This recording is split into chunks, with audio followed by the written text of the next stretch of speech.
Hey guys, welcome back to the Street Cop Podcast. I'm your host, founder, and CEO of Street Cop Training. My name is Dennis Benino, and today with me, Vic Galarza, Street Cop instructor, Mexican cartel expert, former national, are you dual citizenship for Mexico?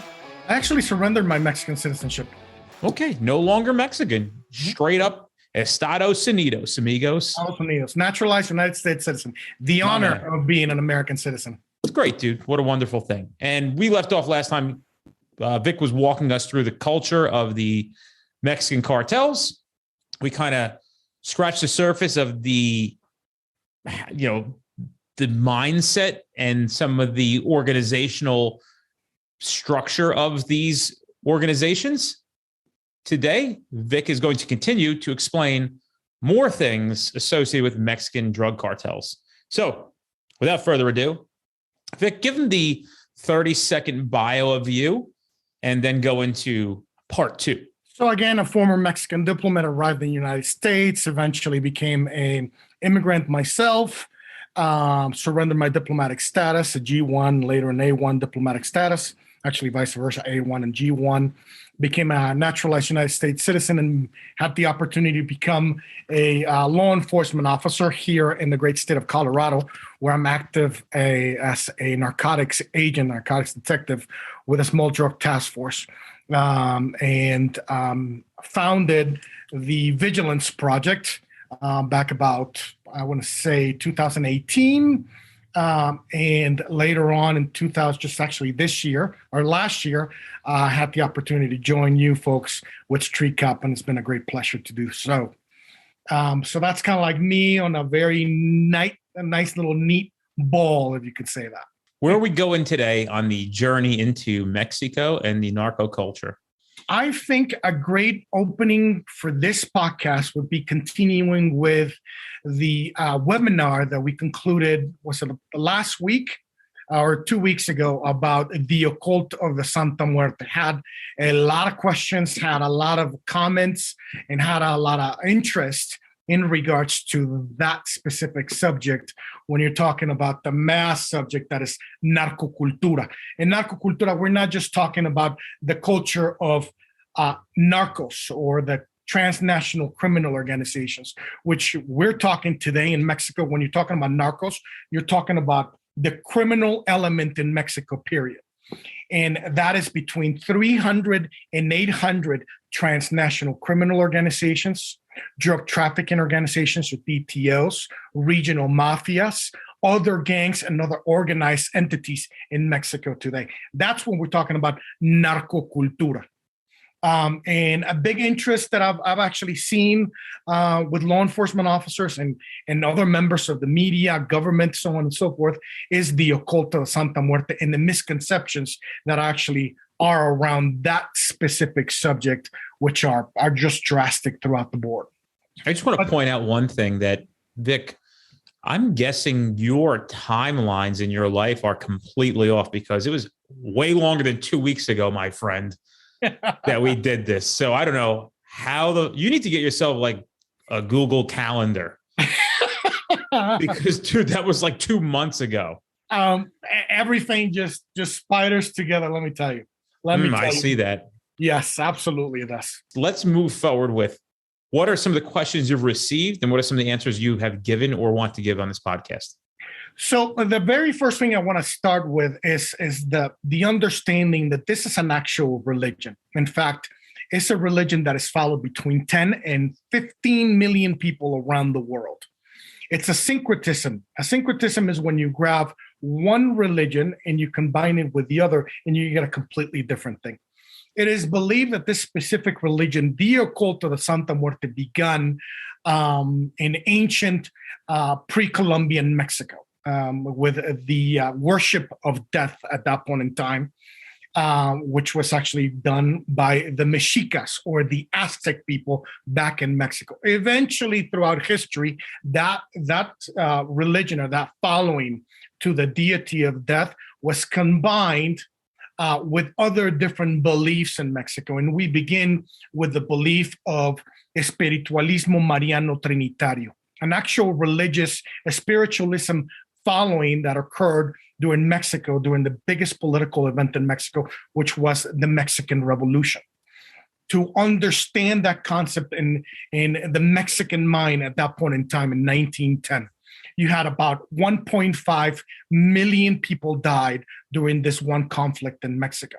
So death is very eminent. Death is very visual, very prevalent, very right on people's faces. And there's this movement, this spiritualist movement that is known as Espiritualismo Mariano Trinitario. It uses three concepts: spirituality. Mariano speaks about the Virgin Mary, La Virgen de Guadalupe in Mexico at that point in time. And then you have Trinitario, which speaks about the Trinity, the Holy Trinity. One thing people need to remember is that Mexico is the second largest Roman Catholic country in the entire globe. So it would be obvious and normal for a Mexican national to have a saint, to have any type of religious icon whatsoever. At this point in time in Mexico City, that syncretism that began with the deity of death in pre-Columbian times, then you throw in Espiritualismo Mariano Trinitario, and then you throw in the rest of the beliefs, it splintered out and it became the cult of the Santa Muerte, which is now practiced between 10 and 15 million people around the world. And it's a religious belief that is not that does not follow or continue with the beliefs of the Holy Roman Catholic Church. By itself is an actual religion, and by itself is protected by our First Amendment. This religion, the occultist or the followers, is not a worship, it's a following. The followers of the Santa Muerte believe that she is a gift-granting godmother whose job is to take you one day to the arms of God. Now, as a Roman Catholic myself, this is my favorite definition of her or name for her, godmother, because it's for a Roman Catholic, it helps you understand what these devotees believe she is, because they believe she's death herself. Now, they call death the godmother because one day she will bring you to the arms of God. Let me give you an example of this. Your godmother as a Roman Catholic or your godfather brought you to the arms of God when they baptized you. That is the same thing that death is going to do one day. It's going to bring you to the arms of God. So that's what a devotee actually believes the Santa Muerte is. She's a gift-granting godmother who you can ask anything for. You can ask for money, you can ask for love, you can ask for health, you can ask with assistance for legal problems, you can ask for, a multitude of different things. And that is represented by the colors in the actual effigy or the statue. So that specific effigy that you're calling death to actually reside on has a specific power that death will provide you assistance of. I'm very familiar with all this because I've seen the movie Book of Life and Coco. Have you seen those? Oh, yes, absolutely. And it's actually, I was just actually mentioning this to another individual that's actually interested in actually hosting one of our classes in Florida. And it's the connection between Mexican culture and now American culture, because American culture has definitely influenced Mexican culture, and Mexican culture, perfect example what you just said, has influenced American culture itself. It's a wonderful culture at that. It's a culture that has received various influences throughout the eons. I mean, you're talking about the Spanish arriving in Mexico in 1521 and actually changing Mexico in the face of Mexico on what we are seeing now, which is a beautiful combination of different cultures, just like we are here in the United States. And again, that's another beauty about this specific class, is that it's not only about drug trafficking. It's not only about the Mexican cartels. It's also about teaching our law enforcement officers culture that applies to the jurisdictions that they're providing service to. So by itself, it's a cultural awareness class as well. I would like to, on behalf of every American, thank you and the country of Mexico for Selma Hayek. So we appreciate that. Which, by the way, did you know she's Lebanese? She's half Lebanese. I myself have a little Lebanese in me. Really? Yes, Italian, Lebanese, Spanish. I can see that. Did you do the 23andMe or like the ancestry.com? My brother did it, my younger brother, and we actually found that we also have a little 2% Jewish. Oh, so, Mazel tov, my friend. I'm very interested in Mazel. That side of my heritage. You're going to need to contact your parents and ask for a bar mitzvah. I know, right? So back to the narco culture. And so for us to understand the difference between criminal behavior and non-criminal behavior as it relates to the Cult of Santa Muerte, there is a specific criminal subculture, narcocultura, that has adopted this actual entity, this death itself, to actually represent a specific thing. This is when they're grabbing this belief and make it into a symbol. Not so much a belief for them, but a symbol. There's a purpose behind them utilizing the Santa Muerte. It's almost the same example that I give for the swastika. The swastika dates back in history, eons, to the indigenous people of Alaska, the indigenous people of the Americas, the indigenous people of Asia Minor, in religions like Buddhism, Shintoism. The Vikings actually used it. Thor, the god Thor, actually used the symbol of the swastika, but we didn't see it in the modern movies, because now this symbol to us means a completely different thing, because a certain group adopted the symbol to make it a specific meaning. In this case, the Nazi Party, back just before World War II. And eventually, after World War II, another hate group adopted that symbol to mean a specific thing. So in the case of the Santa Muerte, why would an individual that support narcocultura, why would they actually utilize this entity as a symbol? One, they believe, the occult, that she's death herself. Imagine yourself as a criminal element in Mexico, which is now running with impunity throughout probably 30 to 35% of that country. Imagine them utilizing a symbol that means death. The impression that would actually have on the Mexican non-criminal element it's a powerful symbol, because now they're controlling death. They have control. They have death in their pocket, and they're portraying her, because it's a her, they're portraying her to be in their side. The terror that creates, the fear that creates within the communities of Mexico is drastic. I mean, it's enormous. And then think about this as well. The vast majority of Mexican nationals are going to be Roman Catholic, right? Because Mexico is the second largest Roman Catholic country in the entire world. Can you imagine a certain criminal element controlling a symbol that for a Roman Catholic is the number one sin? Can you imagine them utilizing that symbol to represent narcocultura to a point?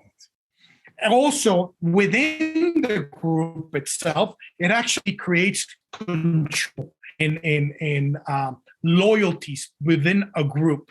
Give you an example, kind of like an occult from in Texas. What is the name of that occult that happened in Waco, Texas? The Davidians, the Davidians that actually believed that this individual, this man, represented the new Messiah, and they died for that Messiah at the end of this enormous taking of life that happened in Waco. Horrible event, but it's what they believed. And so can you imagine the type of unity and control within an organization that a specific symbol will have?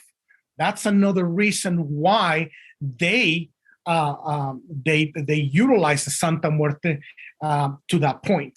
And there's some very drastic behaviors that some of these individuals will actually go to use this symbol. There's a perfect example that I give during my classes of the removal of the hand. So you have an actual effigy, an actual statue. And the vast majority of these statues can be made in Mexico, but now actually China has been involved in the manufacture of these effigies because a lot of people are buying it, and it's just another way for China and China companies to actually make money, obviously, right? So these effigies, you can actually remove the hand because it's connected through just a simple screw. But it's the act that represents.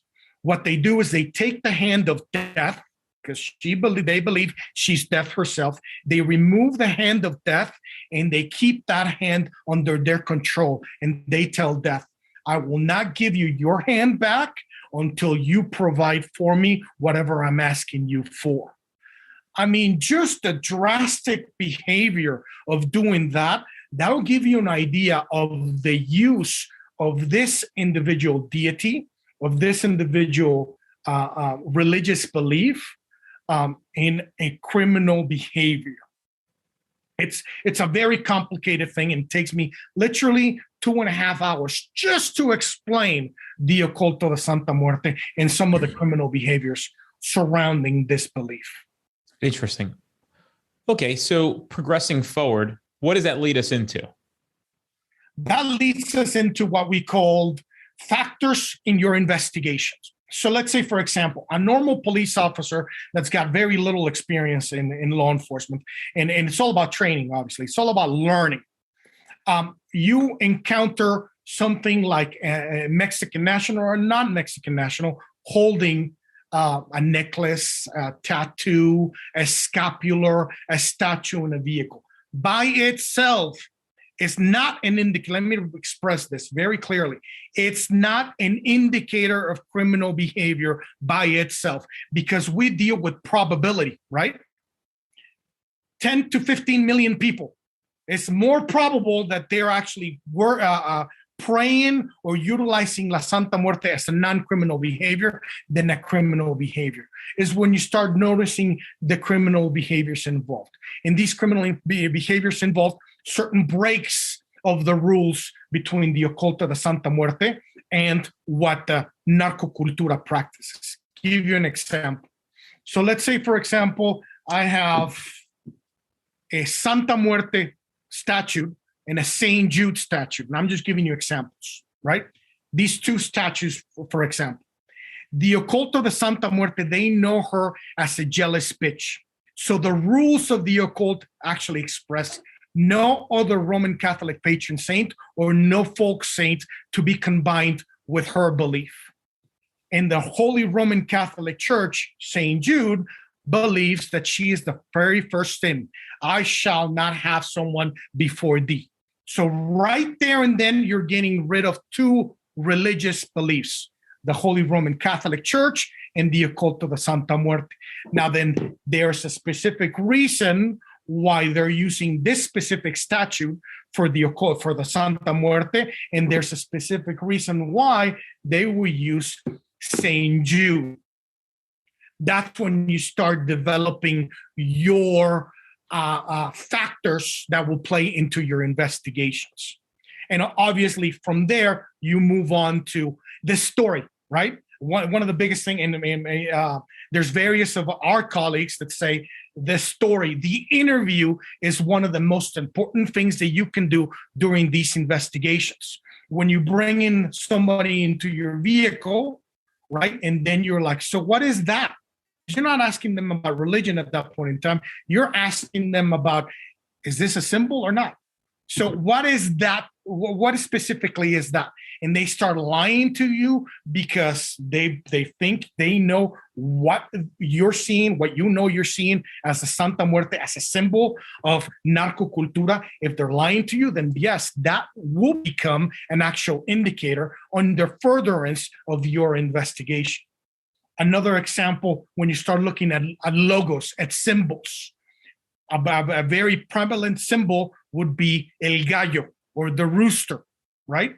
The rooster in narcocultura represents actually two things, while it represents other things in normal non-criminal behaviors. For example, the rooster for a Mexican national means a singer, because a rooster in the morning, what do? They go out and sing. So there's various singers famous singers around Mexico that they call him El Gallo de Sinaloa or El Gallo de Mexico, the great singer of Sinaloa or the great singer of Mexico. By itself is non-criminal behavior.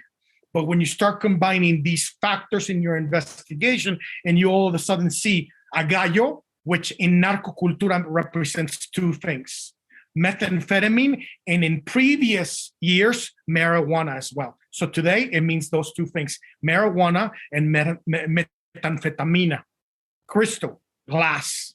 So that's when you start figuring out additional things that will help you in the furtherance of your investigation. The utilizing of symbols, which Santa Muerte can actually be.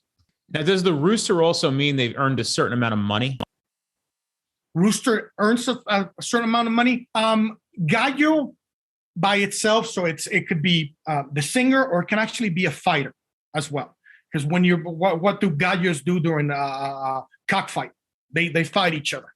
Does it mean necessarily that they're? I think you're looking at the head of the organization, el gallo, the boss, the chief. In certain cases, it may actually be that, but it doesn't mean necessarily that they're making a certain amount of money. It's more of a leadership status because of the level of acceptance el gallo means within Mexican culture, because he's the fighter. He's the great fighter. I know that Brad Gilmore, who's one of our instructors, will tell a story of a incident where he had a gentleman under arrest, and then he said to the guy, "I see you have the rooster on your hat," and I forgot what the value of money is on it. This guy was he was a trafficker, and Brad said, "You've made more than $200,000 to $250,000 for the organization. That's your trophy, right?" And the guy said, "How did you know that?" Have you heard of something like that before? I have not. I've never heard of that. Yeah, you can ask Brad. You ask Brad about that one. And he said that the guy acknowledged that he knew that was a thing. He was actually surprised that he knew that. Yeah, it would be the type. What I've experienced is the title of being on top of a certain level of the organization, not necessarily the amount of money that somebody may have had. Now, remember, we're talking about between 300 and 800 different criminal entities within Mexico. Does everybody operate the same way? Is there no? There's changes. There are variations between a group that might be operating in Mexico City or the 7 groups that are operating in Mexico City compared to the 2 groups that operate in Baja California. What are the top groups right now that are involved in the drug trafficking trade? The biggest cartels in the country of Mexico. So again, I wouldn't call them, we call them cartels just so everybody can understand. But in reality, we're talking about the transnational criminal organizations, the TCOs. And so right now at the very top is CJNG, las 4 letras, the 4 letters, Cartel Jalisco Nueva Generación. And in fact, the leader of Cartel Jalisco Nueva Generación, which is El Mencho, his name is El Señor de los Gallos, the Lord of the Roosters, the Lord of the roosters. So again, that gives you another definition to that. See how it actually means a specific different thing for them. You also have the groups that operate under the flag of the Sinaloa cartel. What do I mean about the groups that operate under the flag of the Sinaloa cartel? In Mexico, in reality, criminality has become very difficult to predict due to the splintering of these groups.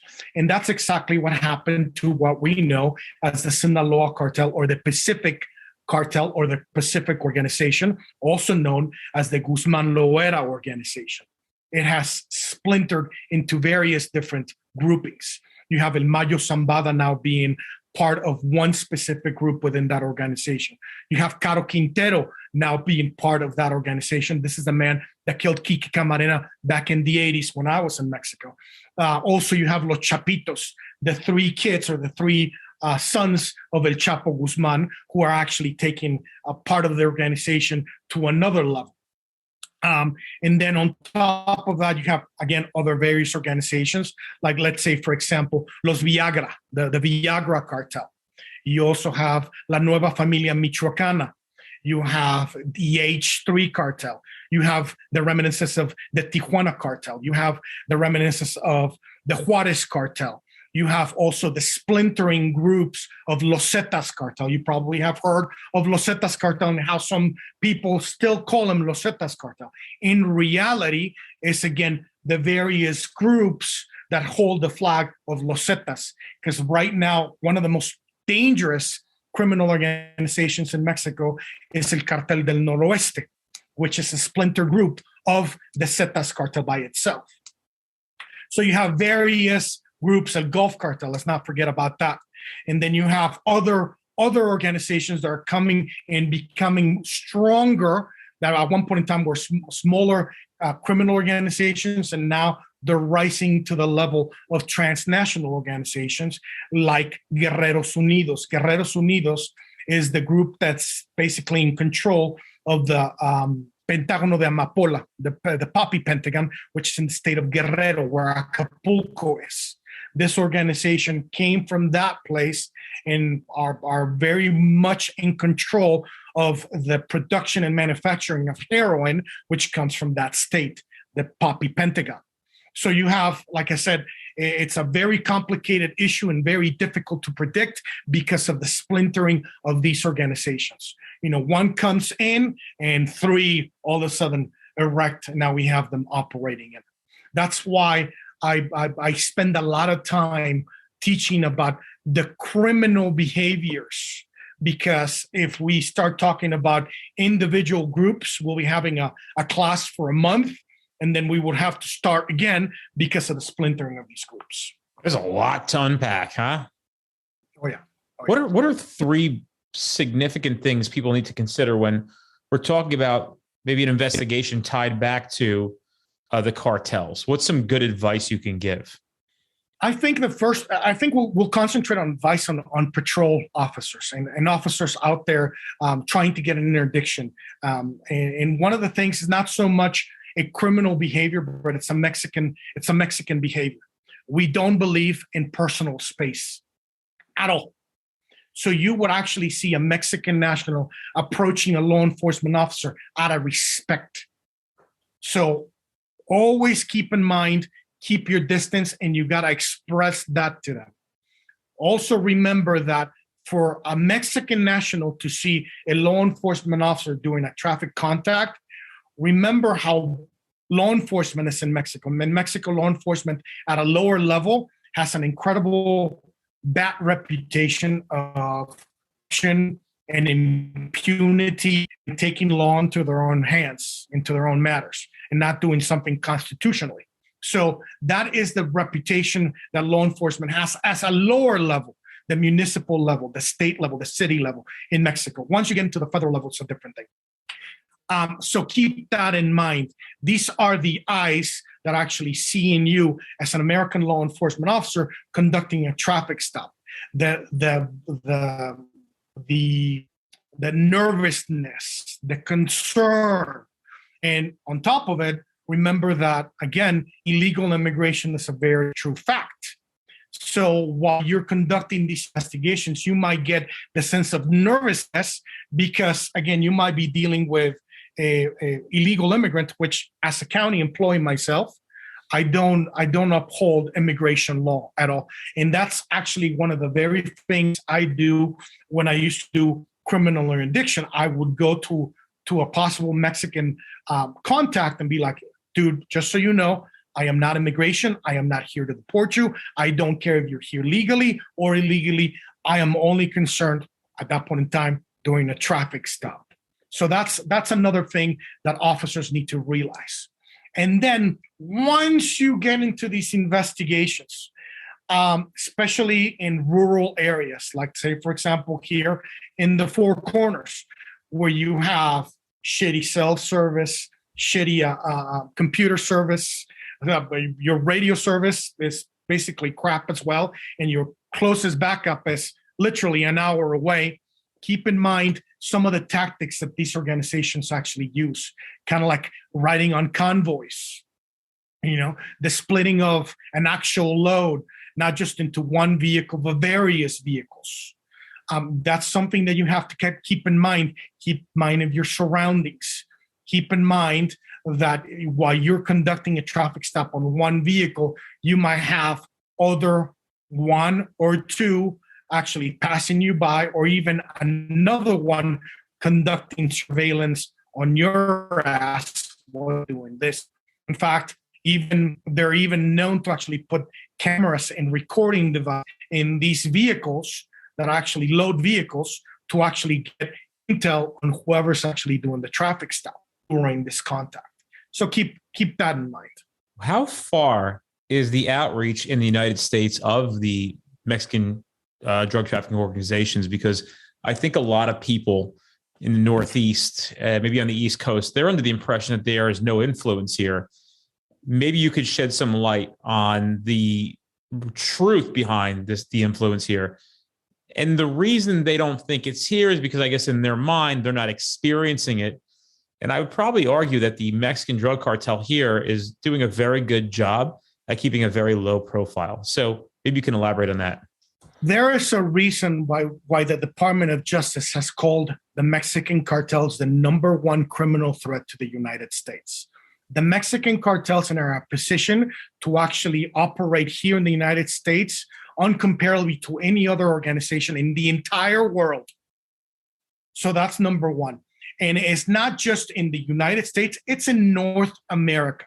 Give you some examples. People in Chicago, people in Illinois might have known that El Chapo Guzman, who's actually now a resident of Colorado, by the way, El Chapo Guzman was the number one wanted criminal in Chicago, even though he himself never actually put a foot in Chicago. There's no evidence of that. This is how big his organization was, not just in Chicago, but in the surrounding areas. That's one example. Another example, Canada, for example. There is evidence that El Chapo Guzman was in bed with the Canadian-Iranian mafia to actually provide narcotics to Canada itself. The vast majority of the dope that El Chapo Guzman was bringing in to the United States through the southern border was in privately owned vehicles. So now you know that these privately owned vehicles would go all the way up the United States into Canada, distributing these narcotics. So you're seeing the highways literally throughout the United States being put in with either associates of the Mexican cartels and or Mexican cartels themselves taking these loads. You mentioned Brad. He says in his own class, like, if you believe that there's no cartels in your streets, you're blinded. You are absolutely blinded. Who do you think takes fentanyl to New York? So a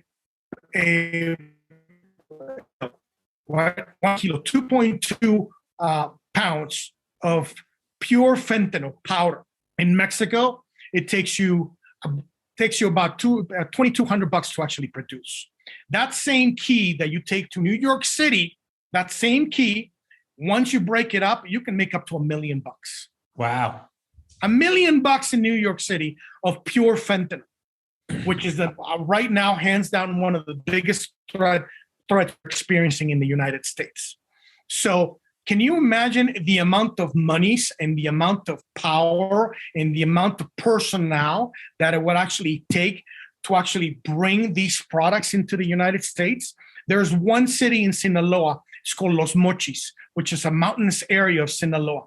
It is estimated that just alone in that city last year, they produced 400 million M30 counterfeit fentanyl pills. Just in that one city. Do you think if that they were just taken to your local area, if you're finding them through mail, does it go through mail? Absolutely it does.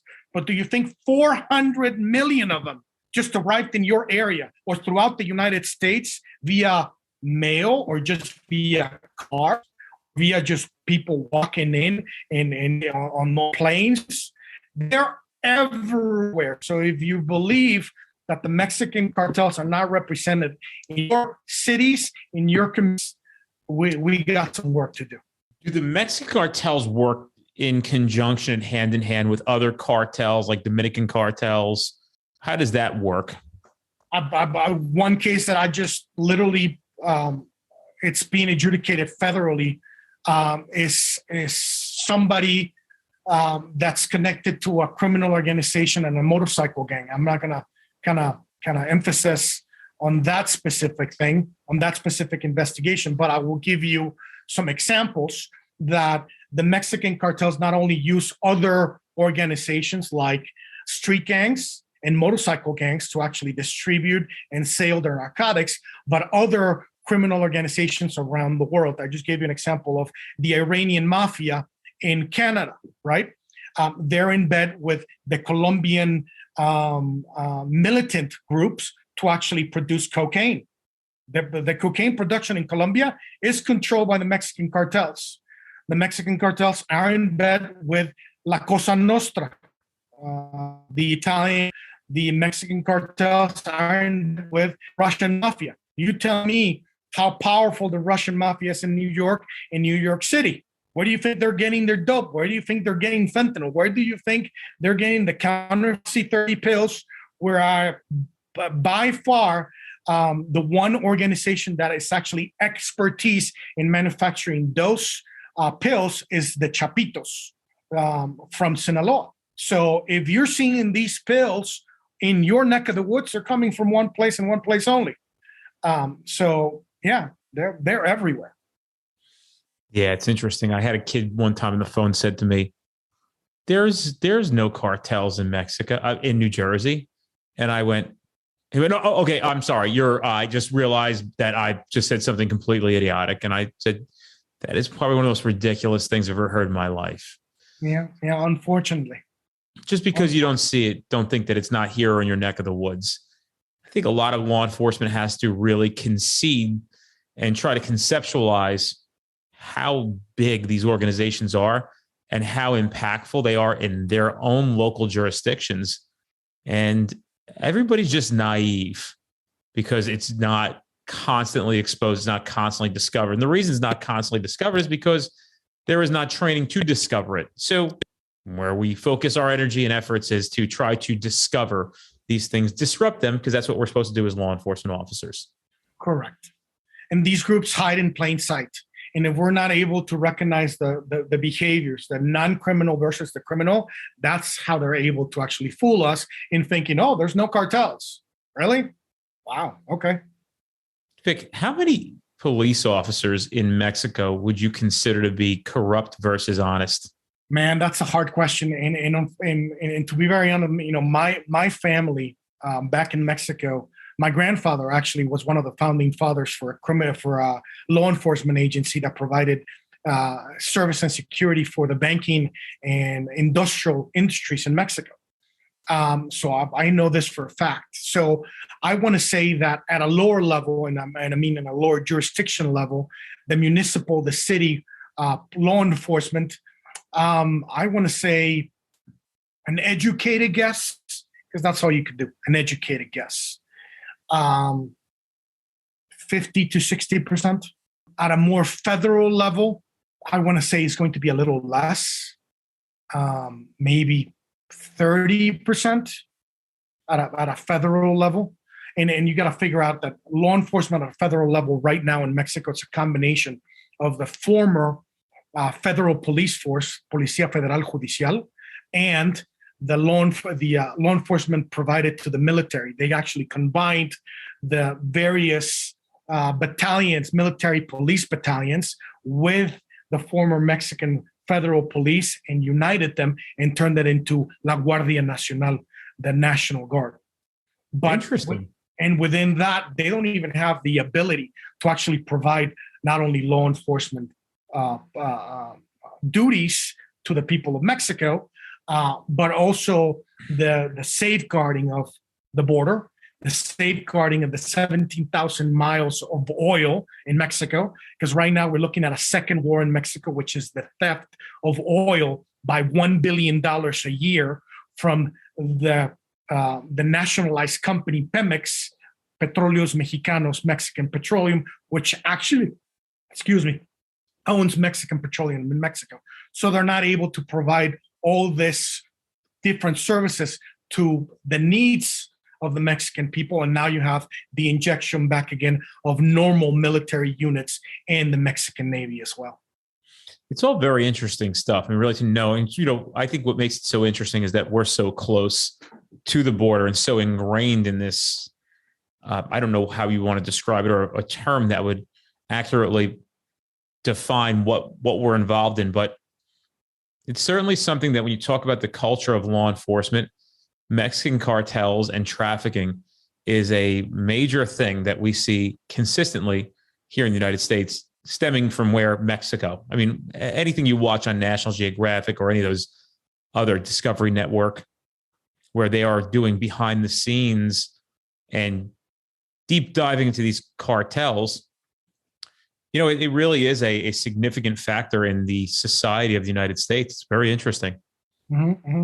And the use, unfortunately, we have millions of people that have died due to overdoses. Last year, it was actually just put up by the Center for Disease Control that 107,000 people died of overdoses relating to fentanyl last year. Well, the vast majority of them fentanyl. That is, according to them, one person every 5 minutes. One person every 5 minutes actually dies of an overdose. And hands down, there's empirical evidence, there is lab evidence that states the vast majority of methamphetamine coming into the United States comes in from Mexico. The vast majority of, and I'm talking, up in the 90% of heroin, 80 and 90% of heroin is coming in from Mexico. And now we have the threat of fentanyl and what COVID actually did to the precursors coming in from China over to Mexico. And they say that necessity is the mother of all inventions, right?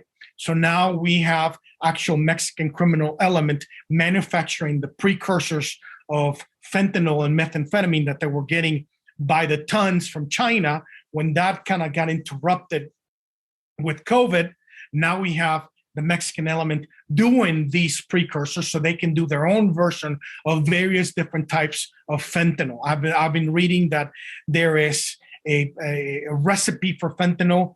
There's how they say it, up to 1 million different recipes to actually make fentanyl and make these pills. That's wild, man. When we're talking about the pills, the Oxy 30 pills, the counterfeit fentanyl pills, 2 out of every 5 have a lethal dose. Wow. 2 out of every 5. And people literally think that the Mexican cartels are doing this because they want to kill Americans, so they want to do this and they want to do that. They want to make money. The concept of a Mexican transnational criminal organization, the only purpose behind that is to make an actual profit.